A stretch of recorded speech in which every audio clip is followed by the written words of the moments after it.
चला एका अशा AI टूलबद्दल जाणून घेऊया जे टेक्स्टला थेट मानवी आवाजात रूपांतरित करते. व्हॉइस ओव्हर रेकॉर्डिंग म्हणजे खूप वेळ आणि मेहनत, बरोबर? आणि त्यासाठी लागणारी उपकरणं वेगळीच. यामुळे कंटेंट क्रिएटर्स, मार्केटर्स आणि विद्यार्थ्यांचे प्रोजेक्ट्स बऱ्याचदा अडकून पडतात. पण आता यावर एक AI पॉवर्ड उपाय आहे. आज आपण PlayHT या टेक्स्ट टू स्पीच प्लॅटफॉर्मबद्दल बोलणार आहोत. हे टूल टेक्स्टमधून अगदी नैसर्गिक वाटणारे व्हॉइस ओव्हर्स बनवतं. यात भरपूर भाषा आणि आवाजांचे पर्याय आहेत. याचा सगळ्यात मोठा फायदा म्हणजे चांगल्या दर्जाचा ऑडिओ झटपट तयार होतो, ज्यामुळे खूप वेळ वाचतो. आणि हो, AI व्हॉइस ओव्हर बनवणं खूप सोपं आहे. फक्त या 4 सोप्या पायऱ्या आहेत. पण या तंत्रज्ञानाचा वापर कुठे होऊ शकतो? चला काही उदाहरणे पाहूया.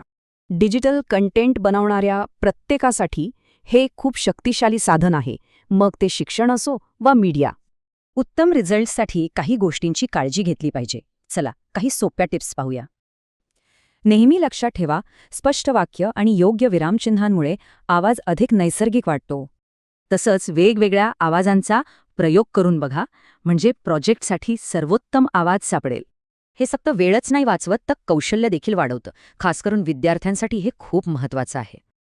आजच्या काळात डिजिटल ऑडिओ आणि कंटेंट निर्मिती ही कौशल्य अनेक उद्योगांमध्ये खूप महत्त्वाची आहेत. हे तंत्रज्ञान डिजिटल कंटेंट बनवण्याची पद्धतच बदलतं आणि ते अधिक सोपं करतं. तर विचार करा, जेव्हा शब्दांना आवाज मिळतो तेव्हा किती नवीन गोष्टी तयार करता येऊ शकतात.